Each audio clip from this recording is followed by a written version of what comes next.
One minute you are living the RV dream, the next you're in the ER far from home. What you do next is so important. I'm Patti Hunt, and you're listening to the RV Life Podcast.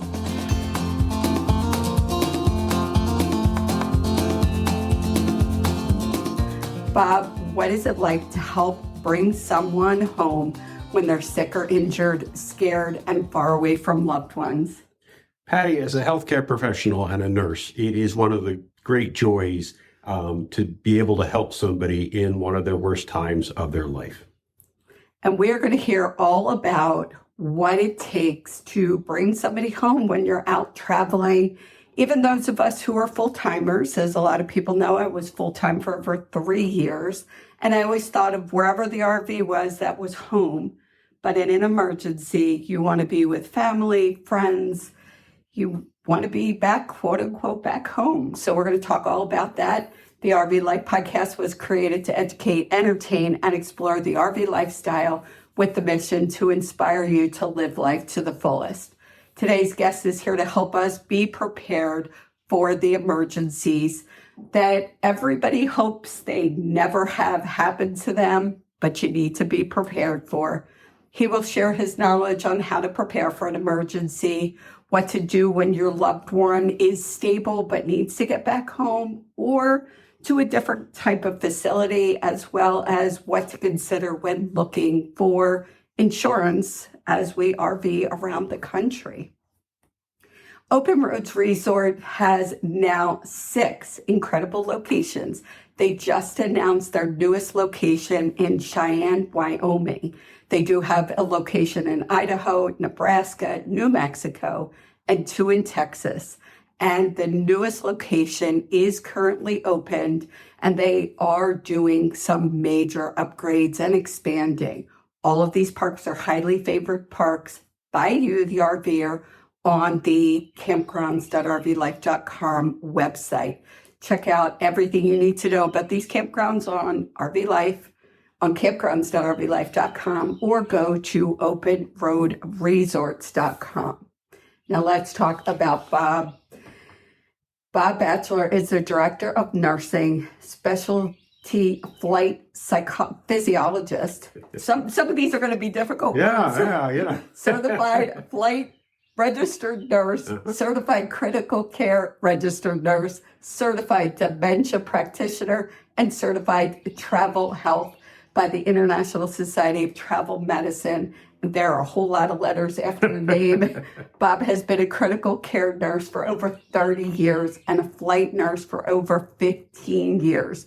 Bob is a passionate advocate for the professionalism of flight nursing and specialty commercial medical escort services. Bob has served on the board of directors for the Air and Surface Transport Nurses Association, has served as an adjunct faculty for Newman University for the critical care rotation, and has contributed to multiple texts on medical transport, as well as many news outlets and magazines.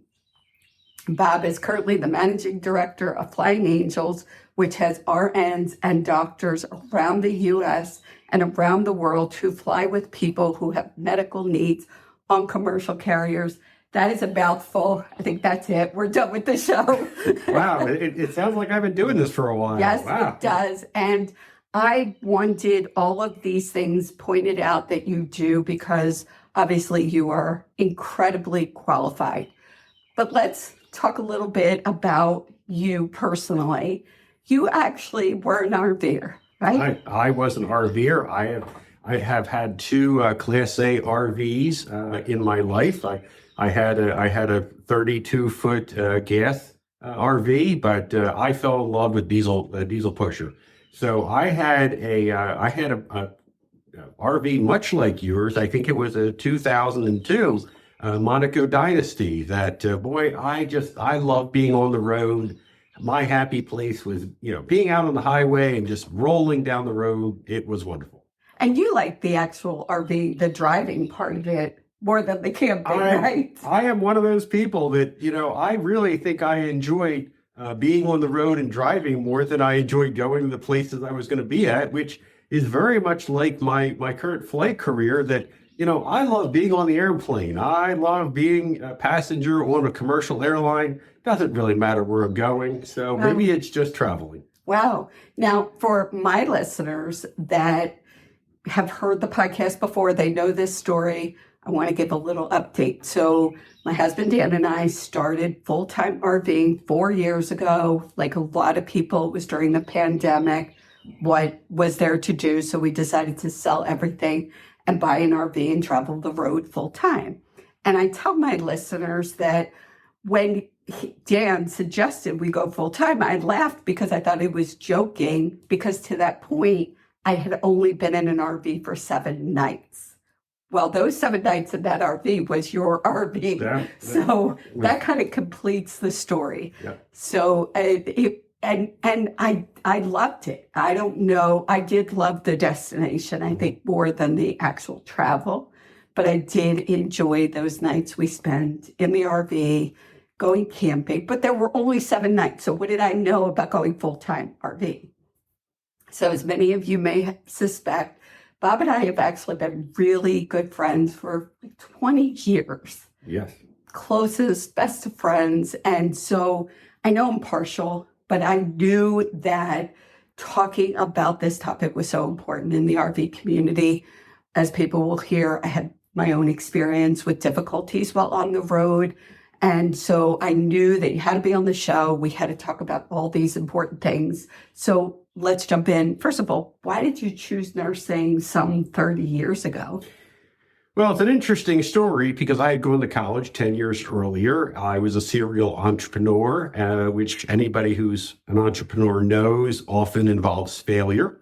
And I, like many entrepreneurs, failed at quite a number of the things I tried. I decided I was going to have a family, and I realized that if I was going to have a family, I wanted to make sure that I had a backup career, something I could do in the event that my entrepreneurship didn't work out. So I decided to go to nursing school. I said, well, that'll be fun. So I went to community college. You decided that'd be fun. I decided I wasn't doing enough, so let me just do something else. So I went to community college of Philadelphia for their associate's degree in nursing. I did not think I was ever going to make a career out of it. I didn't think it was something that I had this passion to do. But I wound up getting out of it, and I wound up taking a position as a trauma nurse in one of the major level 1 trauma center ICUs. And I said, boy, this is an awful lot of fun. And I enjoyed it. Friday night in the ER in the trauma bay, it was just a lot of fun. Wait, not only nursing, but trauma. Absolutely. In one of the major trauma ERs in Philadelphia, of all places. And this was fun. Yeah, well, that's where most of us guys go. I mean, anybody who's a guy in nursing, not all, but, for a large number, we wind up going into the trauma, into the ICU, into the burn units, into the real adrenaline fields. That's where I went into. And if people want to see what a day in the life looks like in the trauma ER, we've been watching the show The Pit. The Pit, yep. And you said it's really very realistic. I have yet to find anybody who's a clinician who's watched The Pit who has really any arguments with it. Spoiler alert, around the 9th, 10th episode, they get a little wonky, but other than that, the show is a terrific show, and I'm actually thrilled to see it come back. When I was first starting my nursing career, we would go into one of the rooms at 10 o'clock on a Thursday night and watch ER back when it was a brand new show. Oh, and was that as realistic, do you think? I think it was. I think it was. I think The Pit adds a new degree of realism, but for the most part, we were in ER watching ER and saying, well, yeah, that sounds pretty good. The real day in the life of what an emergency room nurse goes through. Mm-hmm. Okay, but today's topic is incredibly important to me, and after talking to the RV Life podcast team, they're a team of 4 people, that sometimes more, that we talk to about good topics. And for the RV community, we knew this was a good topic. It is a very personal topic for me, having dealt with a lot of medical issues with Dan being on the road. And we'll talk about that as we go through. But right now, I want to start with people going out, whether they're full-time, whether they're part-time, whether they're taking that weekend trip in the car. There are some things that people need to take with them to be prepared. You know, if you're out camping and you have an emergency, what type of let's start with like basic paperwork. What types of things should people have with them? Well, as far as paperwork goes, everybody should have their go-to file. This is a file that's going to list all their medical conditions. This is going to list all their insurance. This is going to list all their points of contact. There's an organization called the Aging Life Care Association, and what they do is they care for seniors. And one of the terrific things that they've come up with is your Go packet. It's a red folder that everybody should know where it is, and there should be copies of it. And in the event that something happens, if you're in an emergency, if you're in an accident, if something catastrophic happens, you're not rooting around saying, where's my insurance? Who's my doctor?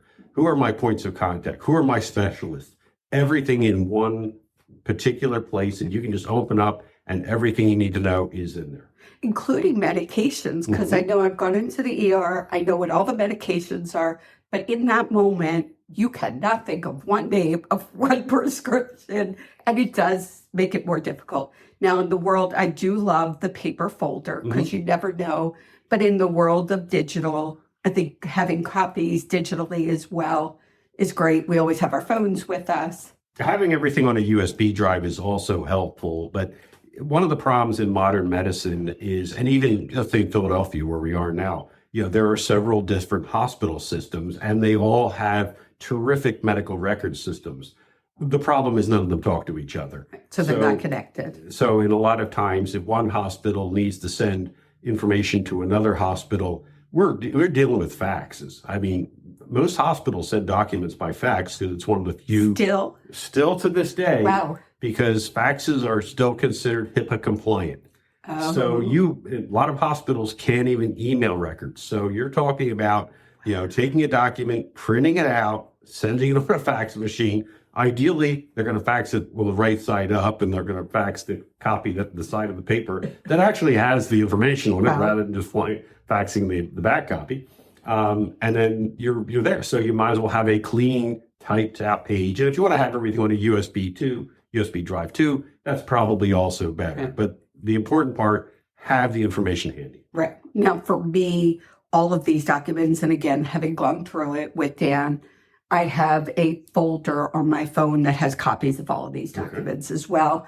The other thing that I think is important for RVers, I went through this, when you have to call 911 and you're in a campground, the things that you should know, and I've said this on episodes before, I think everybody needs a wipe-off type board, the name of the campground that you pulled into, the site number you're at, and the emergency number for the campground, because I didn't realize this, but I was told that at some campgrounds, if ambulance or emergency is coming, the campground needs to know to open the gate.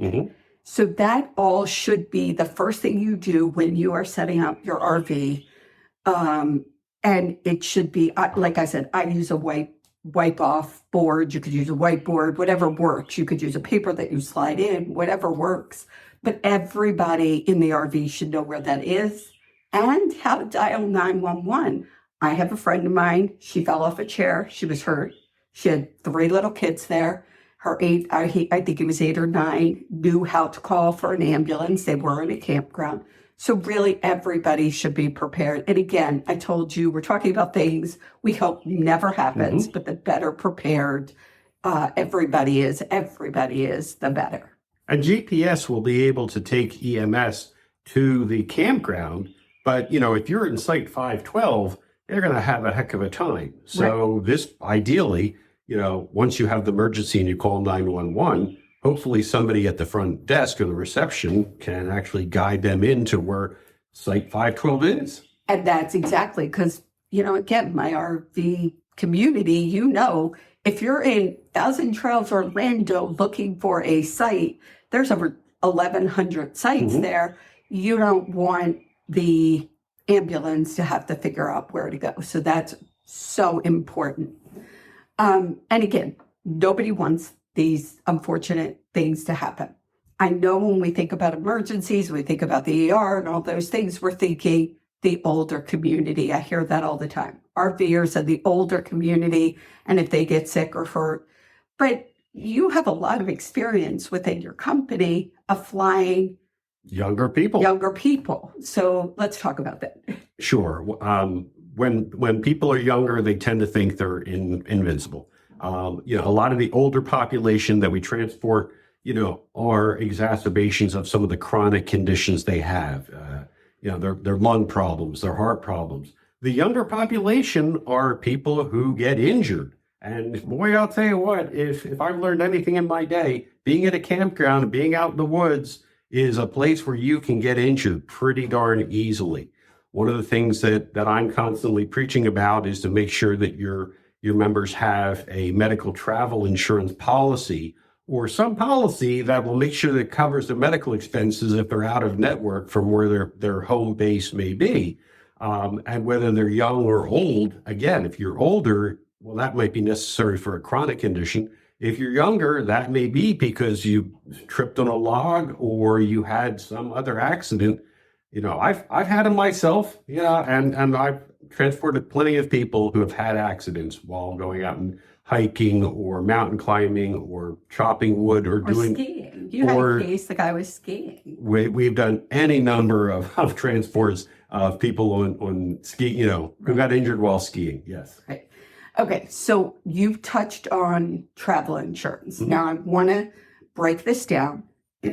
You are not going to promote any specific company. People have to do their research, but you can give some tips on what to look for. So there's health insurance. That is something pretty much everybody has. If you don't, health insurance is important. For those of you that are full-time or travel a lot, RVers Insurance is a company. I've had them on the show. I'll put that information in the show notes. They are a company that is supported by RV Life. I have spoken to them. I was looking for insurance through them. Everybody from the company I've come in contact with was amazing at helping me figure out which insurance would be better. And the insurance for Dan at his age with his medical conditions was different from the insurance for me. So there's somebody, like I said, I'll put that in the show notes to reach out. That's the health insurance. Some of the health insurances like Independence Blue Cross will cover you if you're out of network. And that's something that everybody with their individual health insurance should look into, right? So if they're from Pennsylvania and Florida, what's covered? That's something that if you're going to be on the road, if you're going to be traveling, you want to make sure you know what does your insurance cover when you're out of network, because the copays and deductibles outside of network can be multiples of what they are in network. And many of us have high deductible plans where, you need to spend $5,000 before the insurance will kick in. Well, if you're out of network, that could be $20,000, $25,000. That can be very significant. So these are things that you don't want to wait until you need before you actually go out and figure out what insurance you have or what your insurance will cover. Right. And I think there's a couple ways: calling the insurance company, health insurance company you have, checking with them what's covered.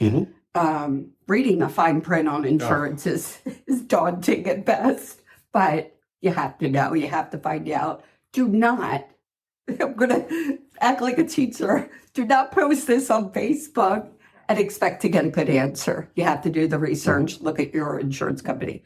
For those of us who are full-time, like being full-time, we made sure our insurance will cover us pretty much wherever we were. Again, depending on the policy that we picked, there is the fine print and those kinds of things. Now, is it also true that if you have an emergency and you're out of state, that you go to an ER, right? You don't question. So can you talk a little bit about that? You are going to go to your local ER and they're going to treat you there. Your insurance, your general medical insurance, will most likely not pay to repatriate you or send you back to wherever your home base is. So you want to make sure that you have specific insurance that would get you back home in the event that you need that. Okay, so two things here. if I have health insurance in Pennsylvania, I go to Florida, I have an emergency. Some health insurance will cover that. They'll cover the emergency. That is correct. And that's what they deem an emergency, not necessarily what you deem an emergency. Some insurance companies, again, just try to give as much information, will say you should have gone to urgent care as opposed to an ER. So find out. Now, you're talking about you get to the emergency room, you have an issue, and we're going to talk about a couple of situations with Dan. Sure. Because this is very specific. I called Bob 2.5 years ago and said Dan had COVID. A lot of people don't know this. He had gotten so bad that I had to call an ambulance, and he was taken to a hospital. And at that point, honestly, we weren't sure if he was going to survive. And so it's hard to talk about. But there you were the next day. You flew out. Sorry, not everybody has a Bob. But you flew out and stayed with me for 5+ days. He was in the ICU. At that point, you're not worried about insurance or any of that. I mean, honestly, it truly an emergency. Right. Calling an ambulance when you're in that situation, remembering the site you're in, even just remembering your own name in that kind of situation. So he was taken to the hospital, and having, I guess one of the points here is, yes, the insurance, yes, the information, what medicine, what are the medical conditions, but having those people that are supportive, because as strong as I am in emergency situations, and I think I'm really good in emergency situations, there's limits to it. So there's limits for everybody, Right. even those of us who are professionals who have spent years in trauma. When I would take one of my children to the ER when they were injured, boy, I just was not nearly as calm and quiet and as collected, when it was my daughter there in the hospital bed. That raises an entirely different frame of reference for you. And you really, the big point here is we could talk about all the details and all the paperwork, but having that support, you need the support. You need to be able to call somebody and cry. And literally, that's what I did. I'm not sure there were words that came out. I think I got the point across. But, at some point, you need that. So having people that can support you in an emergency situation. When it comes to insurance and those kinds of situations, you're not thinking about that at the time, and the hospital will come in very quickly after your loved one is brought into the hospital to talk about insurance, and they want those cards and that information for sure. That's not necessarily the focus. But now, so Dan was in the hospital in that situation.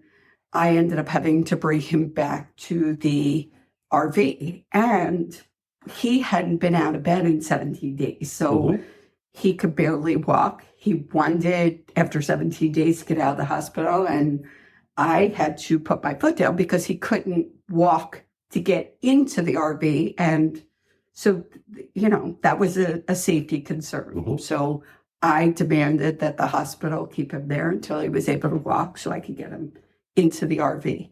And all of that needs to be set up when you're in an RV. He was on oxygen, so having oxygen, making sure you're somewhere that you're plugged in, not running on battery. So these are all things, and we could go into all these little details. The point is to have somebody that's supportive, to be aware of certain things that you're going to be able to do on your own, and some things that you're just going to need help. Now, Dan got ill again a little over a year ago, and this was out of my expertise. This was out of what I can handle. And so for those people who know, it was over a year ago now, and he had a number of strokes that we weren't even aware of. Again, I called you. You have me on speed dial at this point. I absolutely did. And I was like, I just don't know what to do at this point. I knew I could keep taking care of him. Right. And so, you said, what do we need to do? Now, I am, and I will continue to say, incredibly grateful that I did not just get on a plane with him and fly him back. He worsened after we got back here, but that would not have been a good thing. So when I called you, you said, what do you want to do? Like, I'll come down, I'll fly you back. Like, we ended up packing up the whole RV and you drove us back. The question is, how do people make that decision? I know there are people that get on a plane, fly their loved one back, not necessarily the safest thing. How do you? Well, as you identified earlier, you want to be around family. You want to be where your support structure is. So in your particular case, your support structure was here in Philadelphia. Your children were here in Philadelphia, and Dan. And Bob was here. Let's just get real. You were here. And Dan grew up in the Philadelphia area, and Right. that's how Dan and I had become friends many, many years ago. So the question is, how do you want to get back? You need to get back to where your support structure is, which is what you decided that you wanted to do. And there's any number of ways of doing it. Now, the company that I manage, we have doctors and nurses, as Patti introduced, who accompany people on the commercial airlines. So, that was one of the considerations to send one of our nurses down, pick you and Dan up, and then fly you back on a commercial airline. And, we have the medical monitoring equipment, we have the oxygen equipment. So we could have done that safely. The concern was that you had all your stuff and that we knew, that when this happened, you were going to want to have your stuff back here in Philadelphia, and you were going to come back to Philadelphia for an extended period of time because this is where your children were. So in that particular case, yes, we flew down and you had your stuff loaded up in a U-Haul. So we just drove back that way. But, normally I would have just recommended that we send one of our team down, get Dan, and then we have a go-to guy named Doug, who was terrific flight nurse, been with us for since day one, and he would have gotten you back. Yes, So, absolutely. Now the problem there was all your stuff, and your RV would have been in Florida, but we got your stuff back, and your RV was there for a while anyway. Right. And so just to clarify things, I'd like to make sure people are following. Going back on an airplane and commercial flight. Yeah. And I've been with you at some of your conferences, commercial flight, American Airlines, United, commercial flight, which makes it way more affordable for somebody. Well, that's that's our niche market. Everybody's familiar with the air ambulance companies, the private Lear jets that transport people around, and that's one way to go. But in many cases, this is an out-of-pocket expense for people. So it's a fraction of the cost to fly somebody on a commercial airline with a flight nurse than it is to put them on their ambulance. A lot of people don't know our service is even an option. And again, the problem is when somebody is in a crisis situation, they may not have days and weeks to research this and see what are all the options out there. Right. And again, I'm going to say we're talking about Flying Angels. You could go to flyingangels.com. And we're going to talk more about that. I do have to take a quick break. Well, we talked a lot so far. This is very important to both of us. If you're looking for an RV, when you're an RVer, you want to know that somebody's with you every step of the way, just like if you have a medical issue. And so if you're looking for sales or service, Blue Compass RV is the company. They have over 100 locations coast to coast, more than 15,000 new and used RVs, and over 1,000 service bays with more certified RV technicians than any other dealer. Blue Compass is with you today, tomorrow, and the road ahead. Visit your local Blue Compass RV dealer or go to bluecompassrv.com today. And so for those of you who are still excited about the RV, world, the good does outweigh the bad. Blue Compass is a great way to go. So let's continue on that. I'm going to go back and do this like in a progression. Mm-hmm. Dan did go to the hospital at this point, but yes, I wanted to come back, quote unquote, home.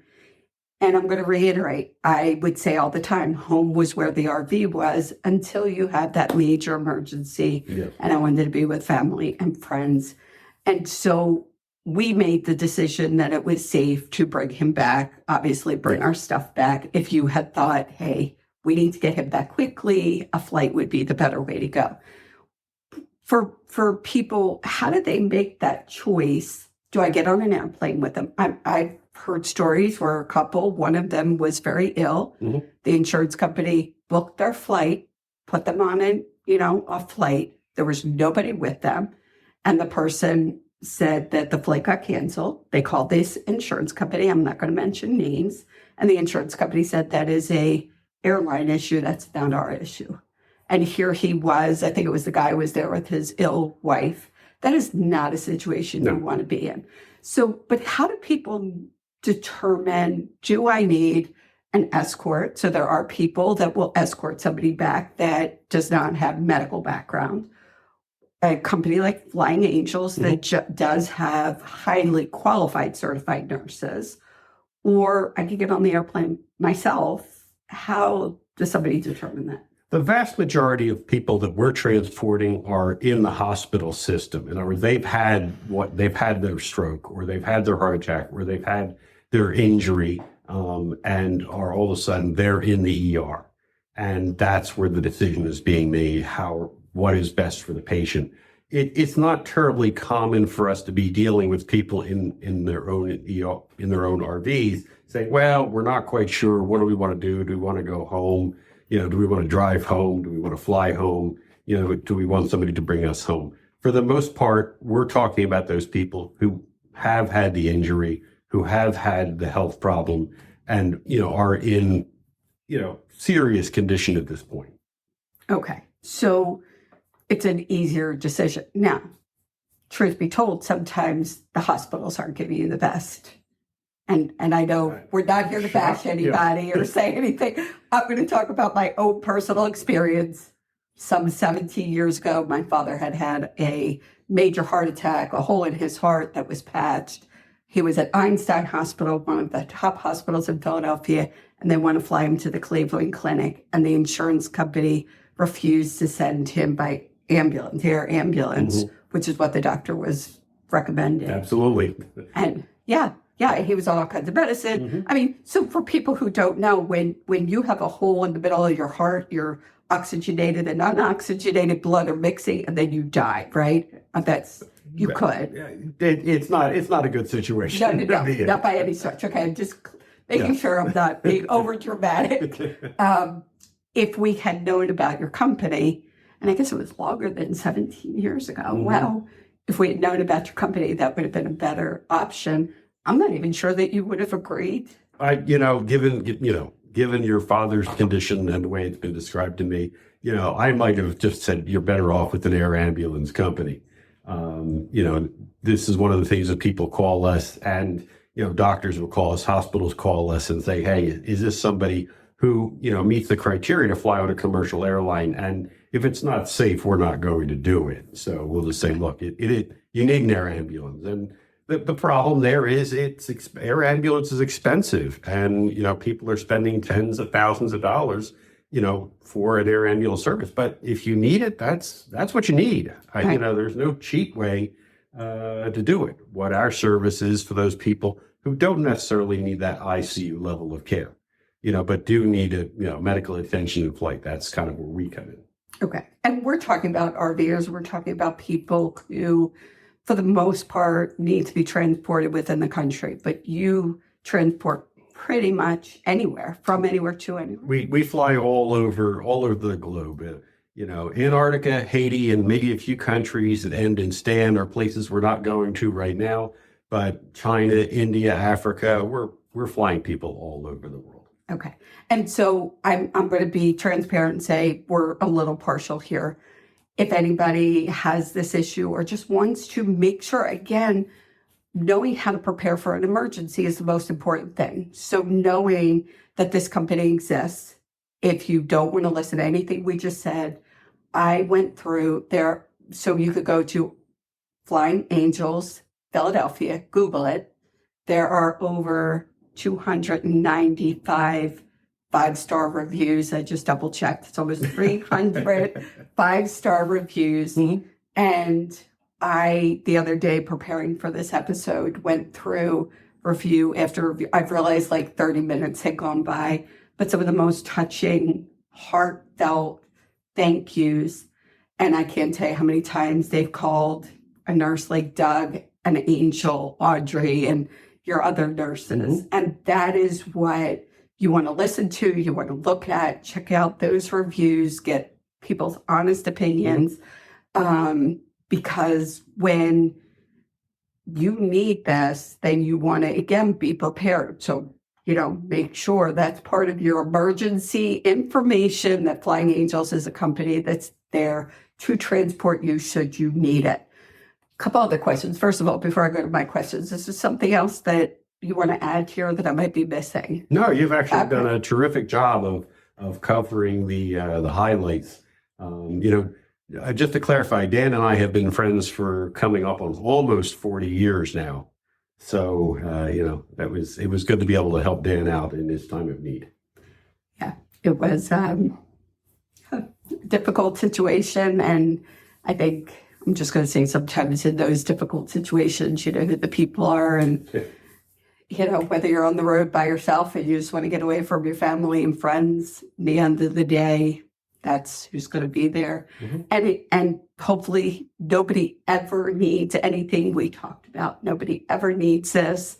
You're RVing, you're traveling, you're enjoying life. It's just nice to be prepared, right? Well, as you said, it's necessary to be prepared, just as you want to be prepared for that mechanical breakdown that you hope never happens. You want to be prepared for that medical breakdown if something ever happens. Right. So you also were on the show before. I'm going to put that in the show notes because we also talked about medical kit, first aid kits and medical kits. Because there are times you have to handle stuff yourself. And what do I need in a medical kit? And again, it doesn't matter if you're just going for a weekend. There are certain things you should be prepared for, especially if you have kids, right? Absolutely. Kids are just so unpredictable. Kids are accidents, just they're going to happen. I've had 3 kids of my own. You just deal with it. Oh yeah, me too. And I've been to ERs more times than I want to count. And so again, just to recap, in an emergency, there's that quick decision whether you call 911 or drive somebody to an emergency room. Can you just quickly give, that's a tough one. That's that crisis decision. The faster you get somebody to an ER, the better off they are. And the question that you have to make is, can you get somebody to treatment, or can you get them to an ER faster yourself than if you went and got an ambulance to go get them there? So if you feel like you can get somebody to a hospital in 10 minutes, you're probably better off just getting them to the hospital than, waiting the 20, 30, 40 minutes it might take for the ambulance to get there and then start driving back to the hospital. Right. So, and that is also obviously dependent. So with Dan, when he had COVID, his oxygen level was 69. Even now saying that, it's just mind-boggling. The ambulance being there and them starting him on oxygen was a better decision. Could I have gotten him to the ER quicker? Maybe, but it was a better decision to have them there. And maybe people will say, why did you wait? He's a man. That's all I'm going to say is he is a man.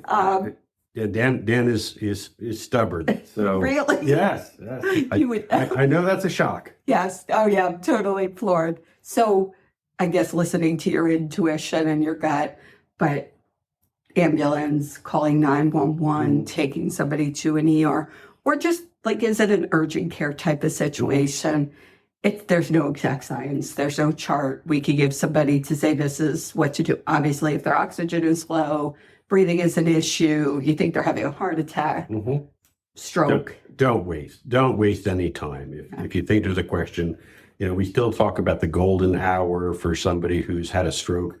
If you can get them into treatment, within an hour of the initial onset of symptoms, the viability of them recovering is much better than if you wait a while. And unfortunately, in Dan's particular situation, he had a series of mini strokes. So there wasn't one particular event where you can say, well, wait a second, this happened at 11 o'clock in the morning on Tuesday, he unfortunately had a progressive deterioration in his cognitive state.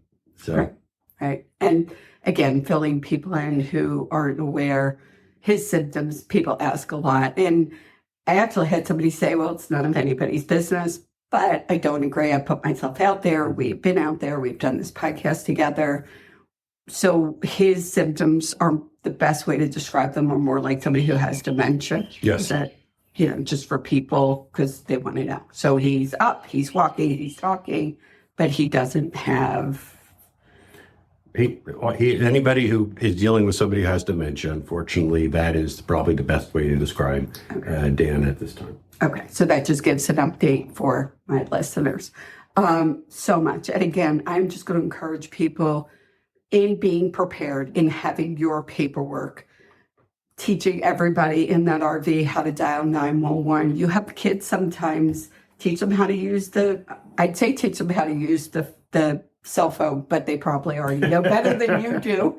But knowing how to, we practice fire drills. Mm-hmm. We practice certain things. It's probably something that could, it's not probably, it is something that could potentially save somebody's life. Absolutely. And again, the kids should know where they are, how to access information, being prepared, having companies like Flying Angels. There are other companies out there. Obviously, I'm partial for good reason. I mean, 297 five-star reviews at the recording of this is impressive, to say the least. But having the information written down so somebody could open it up and say, okay, this is what I need to do helps, because it's many times as I've dealt with emergency situations, I don't think you're ever fully prepared for them. You're not. For me, I go into this is what I need to do. There's no emotion. Same thing with my kids. I had a child who was 11 months old. She had started walking before she was 10 months old, so she was into everything. She got into a bottle of medicine. I knew that was an immediate emergency. Yeah. I'm on the phone with poison control, and they said, well, this could stop her heart. I am in total control. I got her in the car, got her to the hospital. After she was fine, that's when I break down. Yeah. But the more prepared, the better prepared you are, the better you can handle these things that you hope never happens. So, okay, I have a question. We're going to switch gears here, talk about something a little more upbeat. Okay. It's time for the question of the week. And you know it's coming because you listen to every episode. I was a fan. Yes. So I'm going to ask what's on your bucket list, person, place, experience. Before you answer, I want to talk to people. We are in Philadelphia right now, and it is really hot and muggy.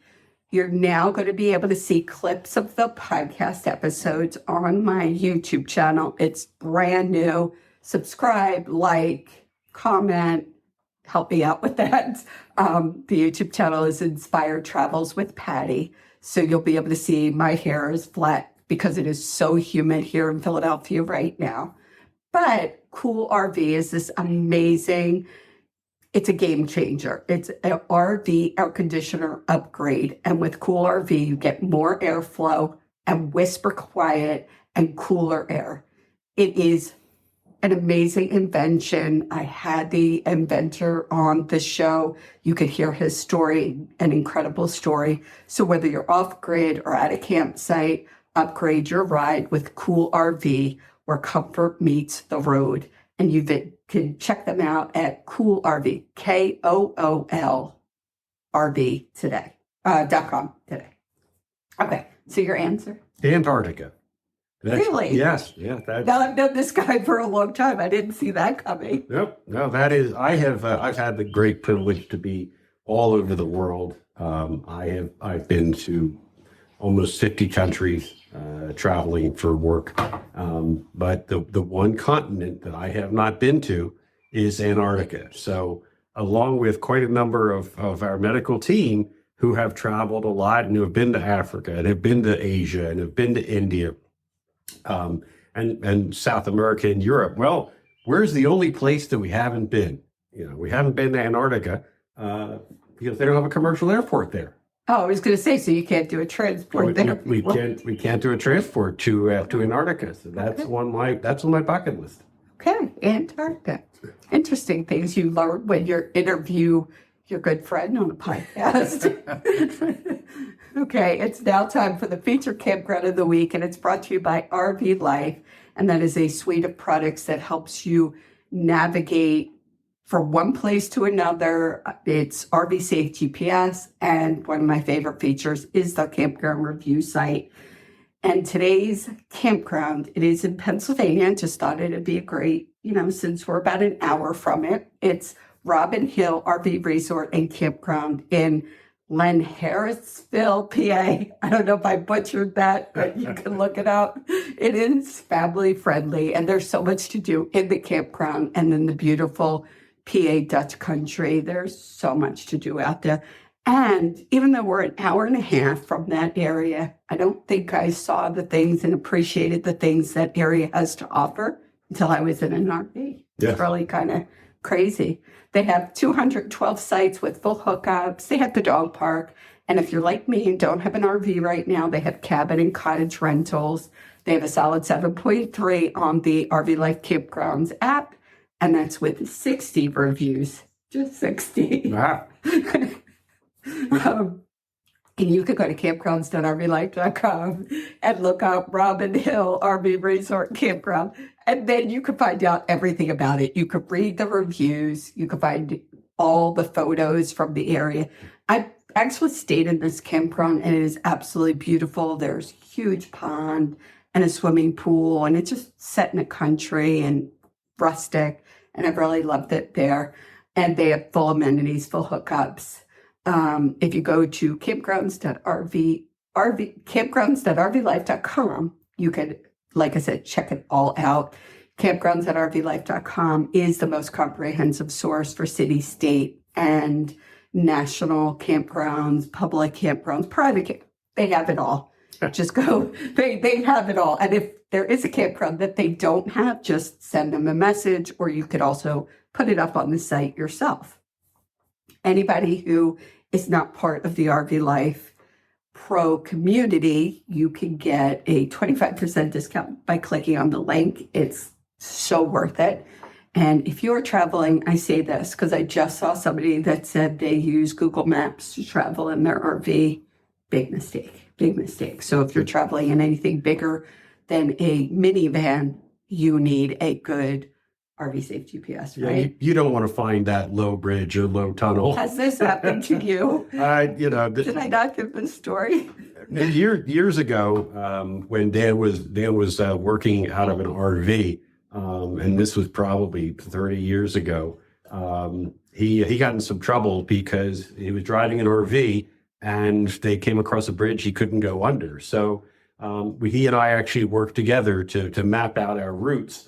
And again, this is pre-internet days, right. So work out to make sure that there weren't any low bridges on the route that he was taking. So now, and again, having had 2 RVs here in Philadelphia, I know there's any number of roads I don't dare take because you're going to find that 10-foot tunnel. Here in the Philadelphia metropolitan area, there's some old bridges, and the idea of having I couldn't imagine going anywhere without an RV Trip Wizard, right, and just knowing that my route is safe.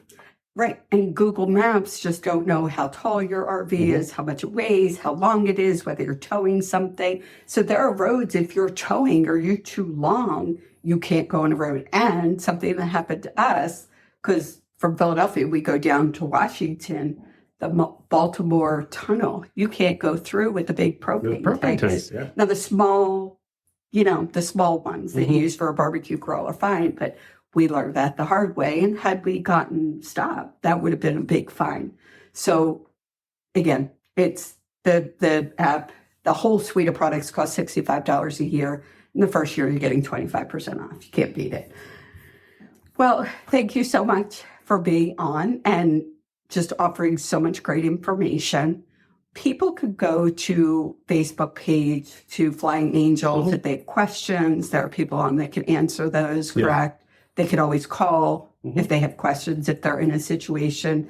Sometimes we didn't mention, but you transport somebody because they're in a hospital, they need a certain type of rehab, and you'll transport them to a different rehab or a nursing home, those kinds of things. And we transport people who have dementia. So in simple term, if grandma is in an assisted living in Florida and the family want to move her up to New York or Philadelphia, and she's just in a memory care unit or has some cognitive impairments, and families scattered all over the country, they can reach out to us, and we will make bedside to bedside arrangements and transport her safely where she needs to go on a commercial airline in a first class seat with a critical care registered flight nurse sitting right next to her.